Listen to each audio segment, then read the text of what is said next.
Baik, saya izin melanjutkan. Kemudian yang keempat, yaitu mendukung gerakan amar ma'ruf nahi munkar. Dengan mengamalkan dan mempelajari ekonomi syariah juga mendukung gerakan amar ma'ruf nahi munkar, yang mana dana yang Bentar, terkumpul. sebentar. Itu ada yang perlu direvisi.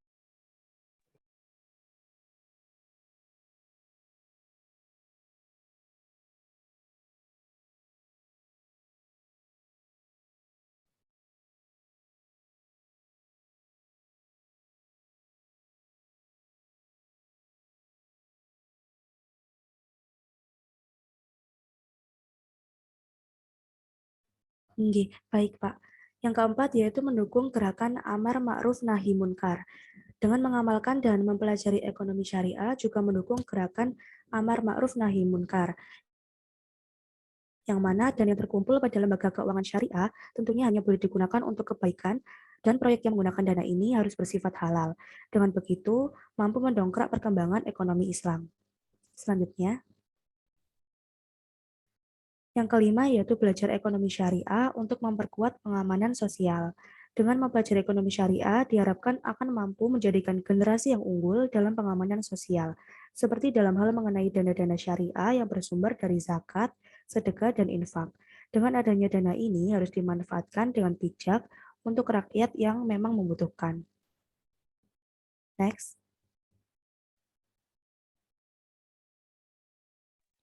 Untuk materi yang selanjutnya akan disampaikan oleh rekan saya. Ya, terima kasih. Baik, selanjutnya saya akan menjelaskan terkait aplikasi ekonomi syariah di masyarakat. Nah, jadi aplikasi ekonomi syariah di masyarakat ini ada 6. Yang pertama, asuransi syariah. Yang kedua, pegadaian syariah. Yang ketiga, bank syariah. Yang keempat, koperasi syariah. Yang kelima, kafe syariah. Dan yang keenam ada toko online syariah. Selanjutnya.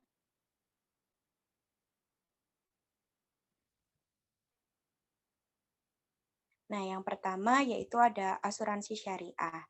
Asuransi syariah sendiri adalah sebuah usaha untuk saling melindungi dan saling tolong-menolong di antara para pemegang polis atau peserta yang dilakukan melalui pengumpulan dan pengelolaan dana tabaru yang memberikan pola pengembalian untuk menghadapi risiko tertentu melalui akad atau perikatan yang sesuai dengan prinsip syariah. Nah, beda asuransi syariah dengan asuransi konvensional di sini. Yang pertama, asuransi syariah itu menggunakan prinsip sharing of risk, sedangkan asuransi konvensional menggunakan sistem transfer of risk. Nah, jadi dapat dikatakan bahwa peran perusahaan asuransi syariah itu untuk melakukan pengelolaan operasional dan investasi dari sejumlah dana yang diterima dari pemegang polis. Hal ini berbeda dengan perusahaan asuransi konvensional yang bertindak sebagai penanggung risiko.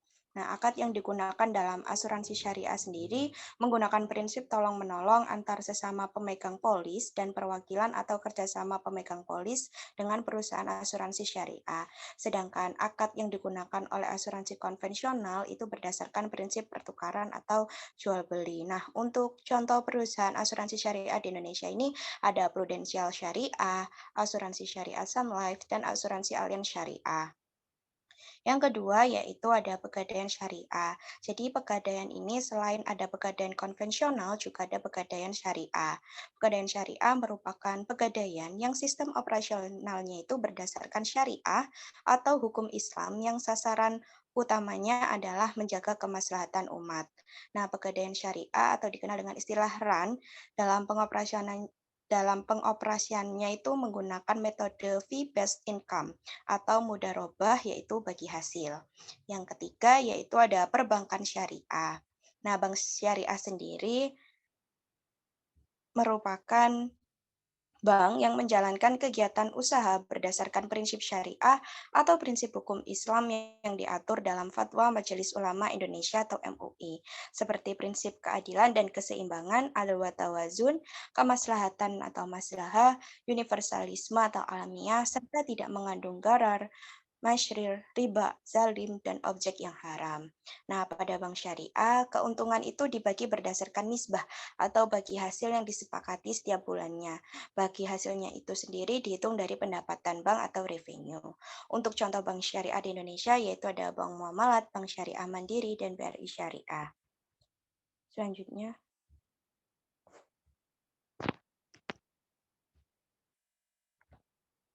Selanjutnya akan dijelaskan oleh rekan saya. Baik, terima kasih. Untuk selanjutnya yaitu ada koperasi syariah. Nah, koperasi syariah sendiri yaitu badan usaha yang aktivitasnya bergerak di bidang simpanan, pembiayaan, dan investasi berdasarkan pada penerapan sistem bagi hasil atau syariah. Nah, adapun produk yang ditawarkan oleh koperasi syariah sendiri yaitu meliputi investasi atau kerjasama. Nah, dalam produk ini dilakukan dalam bentuk mudharabah dan musyarakah.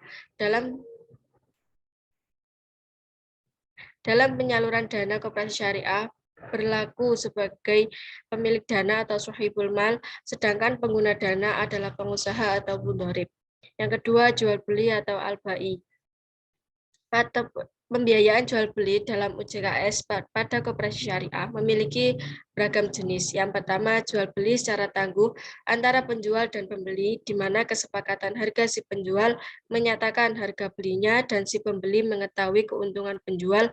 Transaksi ini disebut bai al-mudharabah.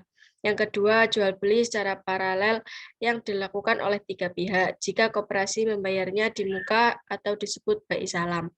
Nah, koperasi syariah dapat melakukan kegiatan yang ketiga yaitu jasa-jasa. Nah, koperasi syariah dapat melakukan kegiatan jasa layanan seperti yang pertama, jasa al-ijarah atau sewa. Nah, jasa ini merupakan akad pemindahan hak guna atau manfaat barang atau jasa melalui pembayaran upah sewa tanpa pemindahan hak milik atas barang itu sendiri. Contohnya penyewaan tenda, sound system, dan lain-lain. Yang kedua, jasa waidah atau titipan. Nah, jasa ini dapat dilakukan pula dalam bentuk barang seperti jasa penitipan barang dalam loker karyawan atau penitipan sepeda motor dan lain-lain. Yang ketiga yaitu hawalah atau anak piutang. Dalam jasa ini pembiayaan ada karena adanya peralihan kewajiban dari seseorang terhadap pihak lain dan dialihkan kewajibannya kepada koperasi syariah. Yang keempat adalah menahan salah satu harta milik si peminjam sebagai jaminan atas pinjaman yang diterimanya. Dalam koperasi syariah, gade ini tidak menggunakan bunga, akan tetapi mengenakan tarif sewa penyimpanan barang yang digadaikan tersebut. Yang ketujuh yaitu wakalah atau perwakilan, yaitu mewakilkan urusan yang dibutuhkan anggota kepada pihak koperasi seperti pengurusan SIM, STNK, dan lain-lain. Yang kedelapan, kafalah atau penjamin. Nah, dalam jasa ini jaminan yang diberikan koperasi atau penanggung pada pihak ketiga untuk memenuhi kewajiban anggotanya. Kafalah ini ada karena adanya transaksi anggota dengan pihak lain dan pihak lain tersebut membutuhkan jaminan dari koperasi yang anggotanya berhubungan. Dan yang terakhir yaitu qard atau pinjaman lunak. Nah, jasa ini termasuk kategori pinjaman lunak, di mana pinjaman yang harus dikembalikan sejumlah dana yang diterima tanpa adanya tambahan. Kecuali anggota mengembalikan lebih tanpa persyaratan di muka, maka kelebihan dana tersebut diperbolehkan diterima koperasi dan dikelompokkan dalam qard atau baitul mal. Next. Adapun contoh koperasi syariah sendiri yaitu yang pertama koperasi BMT Maslahah yang beralamat di Jalan Raya Sidogiri nomor 10 Sidogiri Kecamatan Keraton Pasuruan. Yang kedua koperasi konsumen Muamalah Indonesia Madani atau MIM yang berada di Jalan Raya Losari nomor 89 RT 1 RW 2 Singosari Malang. Dan yang ketiga Koperasi Syirkah Muslim Indonesia yang beralamat Mojoroto Indah RT 011 RW 041 Mojoroto Kecamatan Mojoroto Kabupaten Kediri Jawa Timur. Next. Yang kelima yaitu kafe syariah. Nah, kafe syariah sendiri yaitu merupakan suatu bisnis yang sudah tersebar di Indonesia yang semua bahan dan penyajiannya mengutamakan kehalalan dan kebersihan. Karena dalam Islam yaitu kebersihan merupakan sebagian dari iman. Nah, adapun contoh dari kafe syariah yaitu kafe bisnis syariah yang alamatnya ada di Jalan Ahmad Atnawijaya, Panduraya, Bogor. Dan yang kedua, Uhti Danti Cafe, Jalan Raya Tondo nomor 6, Biringere, Sinjai Utara, Sulawesi Selatan. Next. Yang keenam atau yang terakhir yaitu toko online busana muslim, yaitu merupakan suatu bisnis online yang kegiatannya memasarkan produk busana muslim baik untuk perempuan, laki-laki maupun anak-anak. Nah, adapun contohnya yaitu yang pertama Mybamus Official Shop yang berada di Shopee, yang kedua Robbani Online Mall yang berada di website, dan yang ketiga My Official yang ada di Tokopedia. Next. Nah, berikut merupakan sumber referensi yang kelompok kami buat untuk mengerjakan PPT pada materi ini. Mungkin itu yang dapat kami sampaikan. Terima kasih. Saya kembalikan ke Pak Fahrul.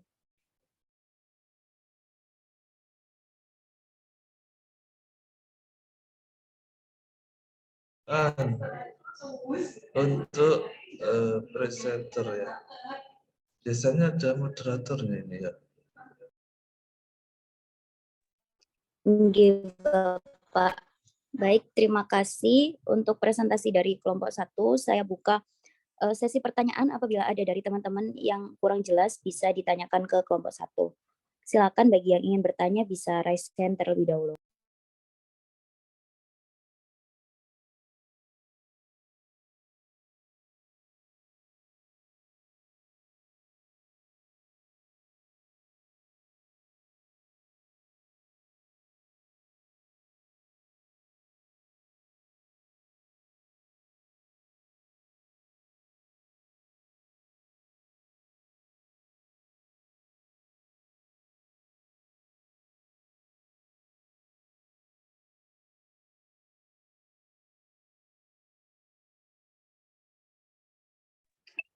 Yang pertama bisa dari Chelsea, saya persilahkan.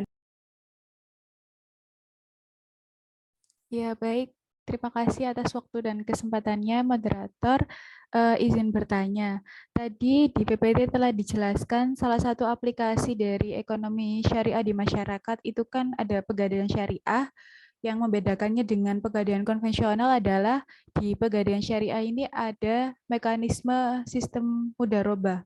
Nah, boleh dijelaskan bagaimana mekanisme sistem mudharabah pada Pegadaian Syariah ini? Terima kasih. Baik, terima kasih atas pertanyaan Chelsea. Mungkin pertanyaan juga bisa ditulis di kolom chat ya. Selanjutnya, Dea, saya persilakan. Sebelumnya, saya Dea Sarvita, NIM 034 dari kelas PE 2020B. Bagaimana prinsip ekonomi syariah yang dapat meningkatkan kegiatan ekonomi suatu negara dan apa saja yang menjadi kendala dalam pengembangan ekonomi syariah di Indonesia? Terima kasih. Baik, terima kasih atas pertanyaan dari Dea. Mungkin pertanyaannya bisa juga ditulis di kolom chat. Selanjutnya, Sakinah, saya persilahkan. Baik, terima kasih moderator ada kesempatannya. Perkenalkan, saya Sakinatul Afidah, NIM 022 dari kelas PE 2020B. Jadi tadi kan kelompok sudah menjelaskan bahwa terdapat beberapa pengaplikasian perdagangan syariah. Nah, salah satunya itu kan bank syariah.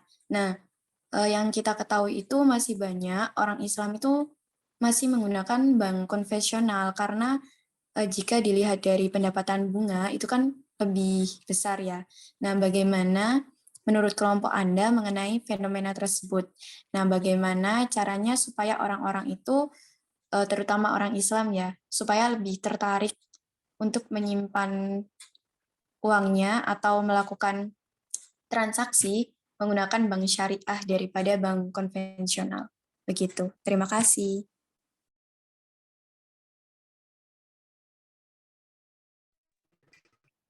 Baik, terima kasih atas pertanyaannya Sakinah. Mungkin bisa ditulis di kolom chat juga ya.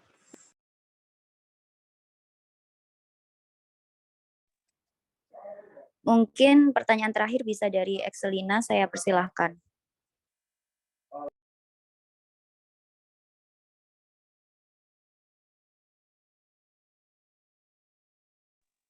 Baik, terima kasih. Saya izin bertanya, bagaimana dinamika perkembangan dan peran bank syariah serta prospeknya dalam menghadapi krisis global yang terjadi di Indonesia? Terima kasih.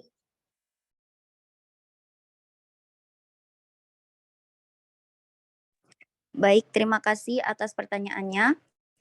Kami dari kelompok 1 izin mendiskusikan jawaban terlebih dahulu.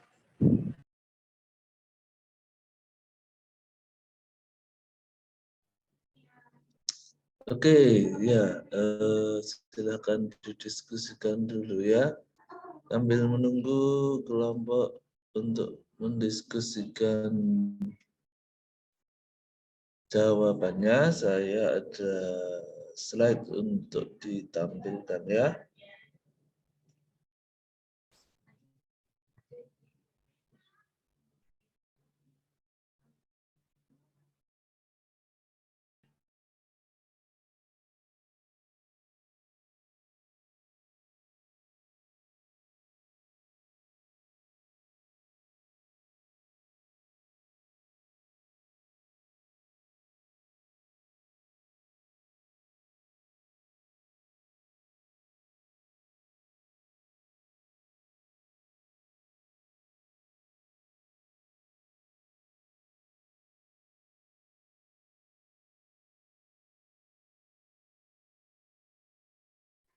Sudah saya alihkan, Bapak.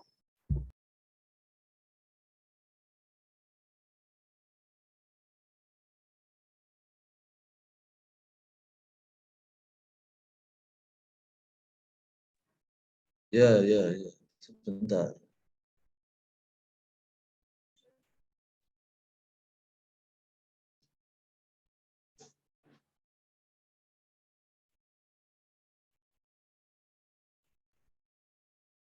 Apa sudah terlihat ya?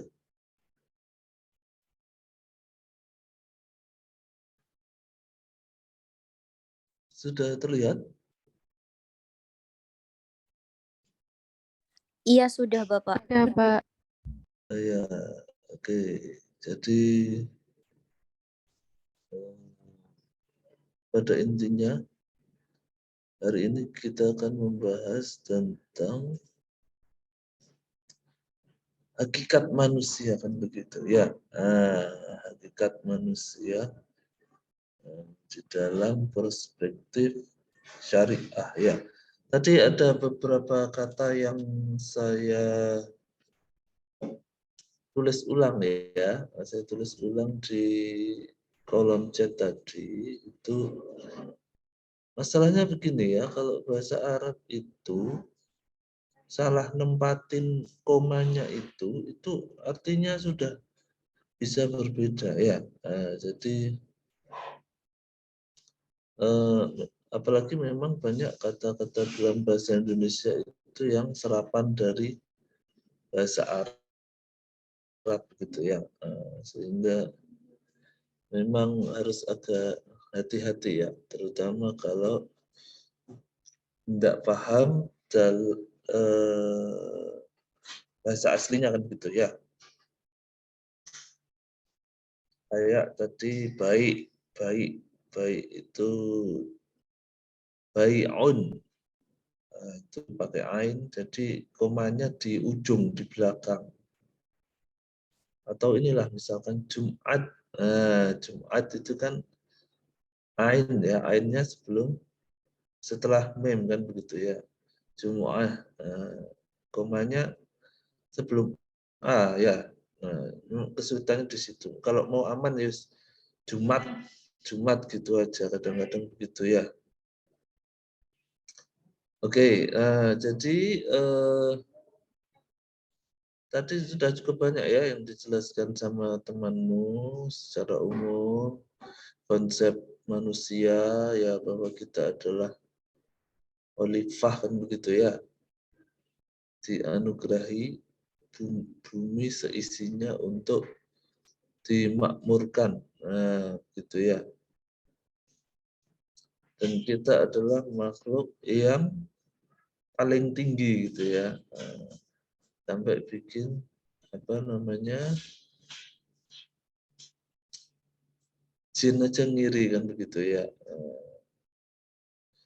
Jin aja ngiri. Mereka itu ngiri karena kita punya bentuk fisik yang padat gitu ya. Sedangkan mereka karena diciptakan dari anar, dari api, ibaratnya hantu itu samar-samar gitu ya. Jadi nggak punya bentuk fisik yang padat. Nah, jadi kita itu makhluk paling sempurna. Oke. Nah, kalau dari segi ekonomi, nah ini ya. Ini saya mengambil dari tulisannya Prof. Jusmaliani ya, Prof. Jusmaliani. Nah, menjelaskan ilmu sosial, teori sosial tidak semudah teori di IPA kan begitu ya. Karena teorinya dibangun dari model perilaku manusia yang kompleks, enggak sempurna, tidak konsisten, sulit diprediksi. Nah, sehingga secara umum ilmu sosial menggunakan model perilaku manusia yang dikenal dengan nama Homo economicus.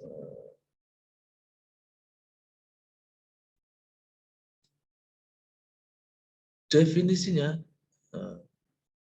Homo economicus atau rational economic man adalah Homo sapien, kan gitu ya. Saya yakin kalian sudah pernah dapat pelajaran manusia purba kan begitu ya. Kalau di Jawa Tengah di Sangiran, kalau di kampung saya di Tulungagung ada namanya Homo wajakensis. Itu ya. Sehingga bertindak untuk mendapatkan kesejahteraan, ini Homo sapien ya. Ada Homo apa ya, banyak ya. Itulah, cari sendiri juga dapat nanti ya. Nah, tetapi ini Homo sapien itu sangat individualis ya, sehingga dia itu tujuannya adalah untuk kepuasan dirinya sendiri, mempertimbangkan informasi yang tersedia tentang peluang dan kendala dan kemampuannya mencapai tujuan.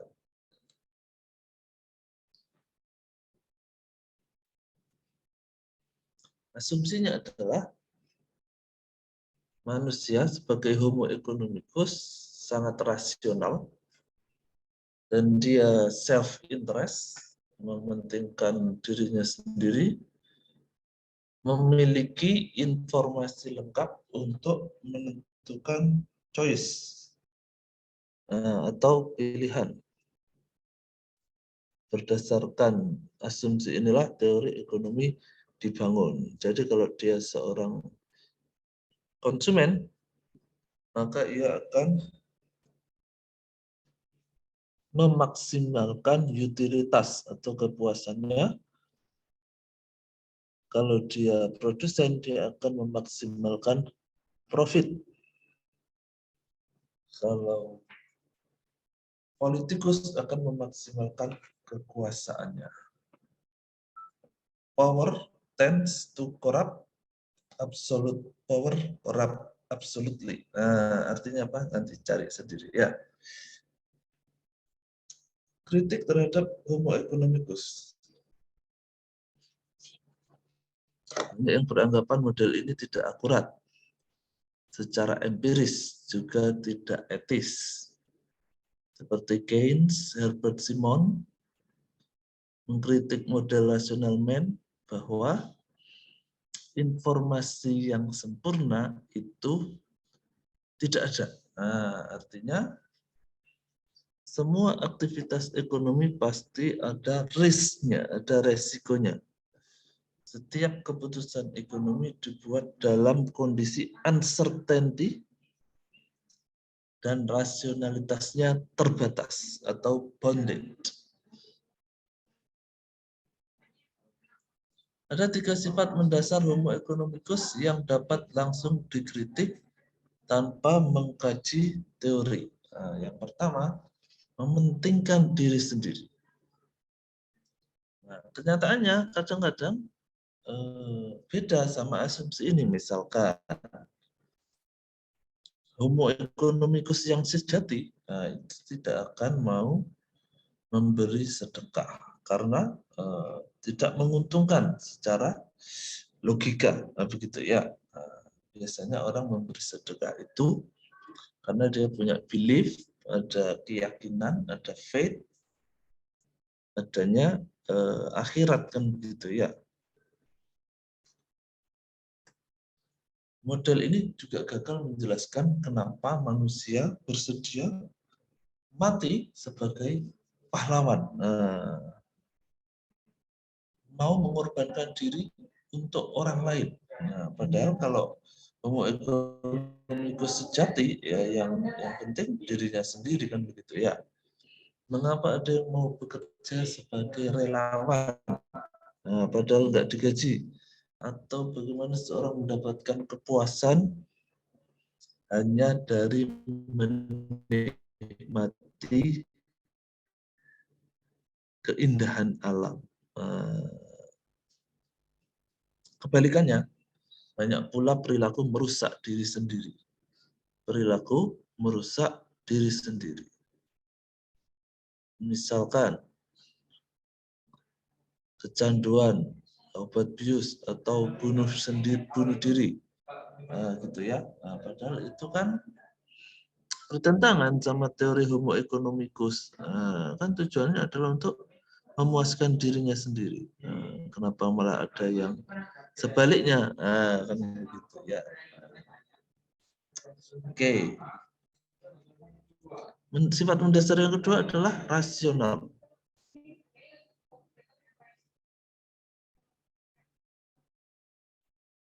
Aduh, gara-gara di ini sama Zoom saya jadi nervous ini ya. Rasional ya. Manusia bukanlah semata-mata hasil dari analisis biaya manfaat, tetapi juga dipengaruhi oleh emosi. Emosi yang sering bertentangan dengan rasionalitas. Apalagi kalau kalian ini ya bayar ya, jadi pembeli, kadang-kadang itu nggak rasional sama sekali ya. Apalagi kalau kalian impulsif buyer, pembeli yang impulsif itu apa ya? Langsung gitu ya, nggak pakai mikir, pokoknya pengen beli. Nah itu wis nggak masuk sama sekali di asumsi ini ya. Sifat mendasar yang ketiga yaitu tidak adanya kesempurnaan informasi. Nah, ini nggak pakai survei pun langsung gugur bahwa memang informasi itu tidak selalu lengkap. Kita tidak selalu tahu berapa perbandingan harga di seluruh pasar. Tidak semua orang nonton TV atau TVRI atau radio. Kadang-kadang iklan itu juga nggak semua orang nonton iklan. Jadi kesempurnaan informasi yang menjadi asumsi dasar teori Homo economicus itu sangat lemah sebetulnya. Menurut ekonom Muslim, sesuai dengan ajaran Islam, manusia sebenarnya tidak tahu apa yang baik baginya karena pengetahuannya tidak sempurna.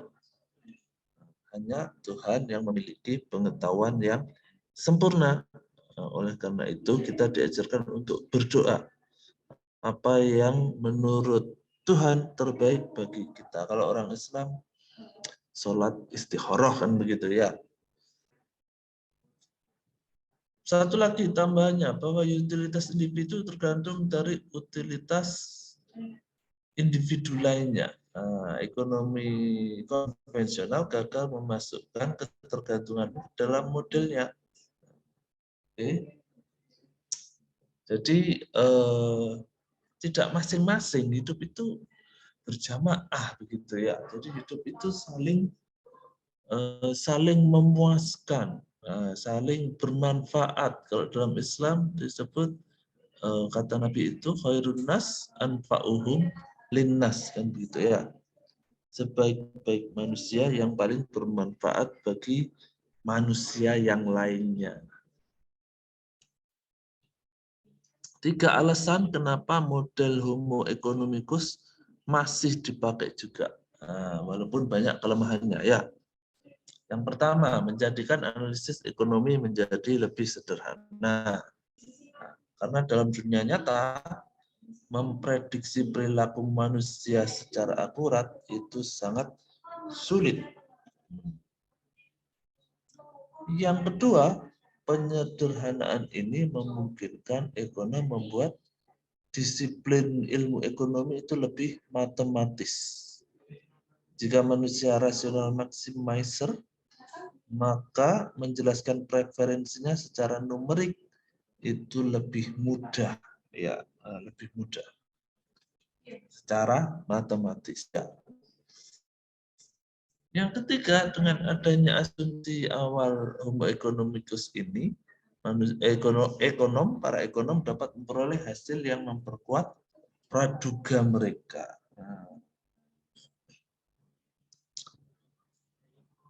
Nah, makanya beberapa ekonom Islam akhirnya membuat istilah sendiri dengan nama Homo Islamicus, ya, Homo Islamicus. Di mana menurut Yusuf Qaradawi, ini salah satu ulama kontemporer ya, ilmu ekonomi itu bukan kebenaran yang pasti dan tidak abadi, yang akan selalu berubah dan sangat mungkin untuk disangka. Oke, ya. Nah, manusia sebagai khalifah, oleh karena itu harus sesuai dengan apa yang diajarkan oleh Tuhan, kan begitu ya. Ada guidance-nya kan. Guidance-nya itu apa? Al-Quran kalau Islam kan begitu ya. Nah, jadi manusia itu tidak serta-merta homo economicus, tetapi harus ada filternya. Filter yang membuat seorang economicus menjadi Islamicus. Filternya adalah syariah, bukan sekedar ciptaan manusia. Nah, ya. Disinilah pentingnya mengubah economicus menjadi Islamicus. Kalau jadi konsumen, dia tidak akan konsum berlebihan. Kalau sebagai produsen, dia tidak akan memproduksi barang-barang yang dilarang agama. Nah, kalau sebagai ruler, sebagai penguasa, dia akan mendahulukan kepentingan umum. Nah, Homo Islamicus mencari keuntungan dengan kendala moral dan religi, dengan kendali ya, maksudnya ini salah kayaknya ya, dengan kendali moral dan religi serta pengawasan sosial. Welfare state di ekonomi konvensional perlu direkonstruksi dalam ekonomi Islam. Karena kita juga punya zakat, kan begitu ya. Di mana dalam zakat itu orang kaya itu tidak serta-merta memiliki hartanya sendiri. Seperti konsep kapitalis kan begitu ya. Di dalam Islam, orang yang kaya itu punya hak orang miskin yang di hartanya itu ada haknya orang miskin yang harus dibagi. Begitu ya. Sehingga filantropi, kalau orang barat bilang filantropi gitu ya, kemurahan hati, itu dalam Islam itu adalah keharusan bahkan ya, karena ada haknya orang lain di dalam harta kita. Begitu.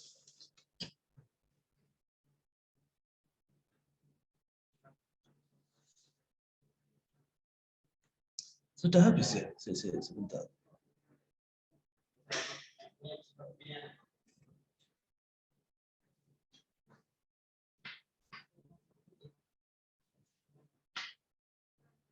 Oh iya, ternyata sudah habis ya. Pas sekali ya dengan waktunya. Tinggal 2 menit ya. Nah, karena waktunya ini sudah sangat mepet sekali ya. Jadi kita simpan ya, kita simpan pertanyaan-pertanyaan dari teman-temanmu. Semoga minggu depan kita ada waktu lebih ya. Nanti kita diskusikan pertanyaan-pertanyaan dari teman-teman tadi ya. Gitu ya, saya rasa untuk hari ini ya. Terima kasih ya, Baik, Kak. kelompok 1 ya. Terima kasih kelompok 1. Semoga ada manfaatnya ya. Diskusinya kita geser minggu depan ya. Nanti sebetulnya ini sih ya, saya tidak suka membatasi pertanyaan ya, karena kalian punya hak untuk bertanya ya. Jadi sebetulnya bebas saja lah, pertanyaan itu ada berapa.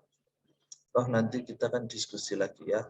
Tidak harus semua yang menjawab itu adalah presenter kan begitu ya. Kan namanya juga diskusi kan. Nanti semua boleh nimbrung. Ya gitu ya untuk hari ini ya. Terima kasih semuanya ya. Insya Allah ketemu lagi minggu depan. Kita tutup dengan doa akhir majelis. Subhanakallahumma wa bihamdika asyhadu an la ilaha illa anta astaghfiruka wa atubu ilaik. Ya. Wassalamualaikum warahmatullahi wabarakatuh.